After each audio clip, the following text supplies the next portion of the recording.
ছাত্র জনতার আন্দোলনের প্রেক্ষিতে ফ্যাসিস্ট সরকার পালাতে বাধ্য হয়েছেন। আমাদের এত সংস্কার দরকার নেই, আমরা চাই একটা নির্বাচন। দায়িত্ব কিংবা দায় আমরা মানে স্পষ্টতই কি এভাবে বলা যায়, মানে এখন সরকার রাজনৈতিক দলগুলোর মধ্যে এক ধরনের দূরত্ব তৈরি হচ্ছে বা হয়ে গেছে, সেই জায়গায় আসলে কার দায় কিংবা কে দায়িত্ব নিয়ে সেই দূরত্ব ঘোচাবে? আমি যেটা মনে করি, দীর্ঘ 16 বছরের আন্দোলন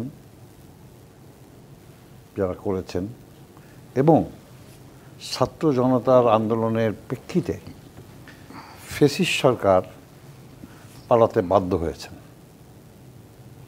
বাধ্য হওয়ার পরে আমরা যখন দেখলাম আমাদের বাংলাদেশের গর্ব, সারা পৃথিবীর মানুষ যাকে চেনে, আমরা আশা করেছিলাম যে ওনার কাছ থেকে আমরা এদেশের মানুষ সুন্দরভাবে জীবনযাপন করবে, নূতনভাবে বাঁচার অধিকার পাবে। এখন গত 4 মাস অতিক্রান্ত হয়ে গেল, দ্রব্যমূল্যের ঊর্ধ্বগতি, একবেলা মানুষ না খেয়ে একবেলা মানুষ পেট ভরে খেতে পারছে না। আপনি আজকে 1 মাস ধরে পেট্রোল নাই, মানে তেল নাই, খাবারের কিচ্ছু নাই। আপনি যেখানে যাবেন সন্ত্রাস, রাজধানী, হত্যা, দুর্নীতি, মানে কোথায় নাই। কিন্তু মানে 4 মাস যথেষ্ট কিনা এটি বলুন। 4 মাস 16 বছরের অনিয়ম দুর্নীতির প্রশ্ন আসছে। আজকে বললাম যে 3 জন মাত্র মানে বিগত সরকারের নেতা 155 কোটি টাকার। 4 মাস অনেক টাইম, 4 মাস কোনো অনেক টাইম। এই 4 মাসের মধ্যে কিছু তো আমরা পাবো, তাই না? এখন কি হয়, আগে সবাই বিএনপির আমলেই শুনছি, আওয়ামী লীগেরা বলছে যে আপনার বিএনপি যা করতেছে সব এই কি জানো, এই সিন্ডিকেট। বিএনপি আমলে আওয়ামী লীগ বলছে সিন্ডিকেট, আওয়ামী লীগ আমলে সিন্ডিকেট। আরে বাবা, এখন সিন্ডিকেট কারা?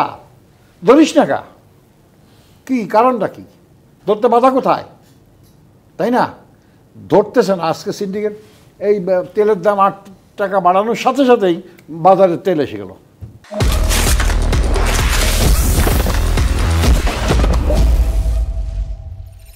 তার মানে কি? ইট ইজ সিন্ডিকেট, তাই না? আমার কালকে বনানীর থেকে সেগুনবাগিচা যাইতে লাগছে আমার 4.5 ঘন্টা জ্যামজট। আমরা একটা জ্যামজট পর্যন্ত আমরা নিয়ন্ত্রণ করতে পারছি না।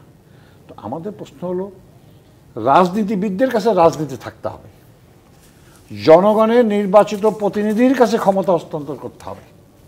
এখন আমরা দ্রব্যমূল্য নিয়ন্ত্রণ করতে পারতেছি না, কিছুই আমরা পারতেছি না, আবার নির্বাচনও দিতে পারতেছি না। সংস্কার করব, কিসের সংস্কার? কার সংস্কার? কোথাকার সংস্কার? আপনি নির্বাচন কমিশন যে বানাইছে, যারা এখন আছে তাদের আমরা চিনি না?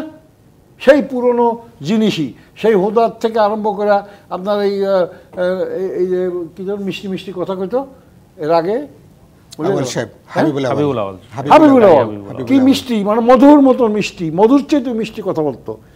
হ্যাঁ, এই যে নির্বাচন কমিশন বানাইছে কেন? কি জন্যে?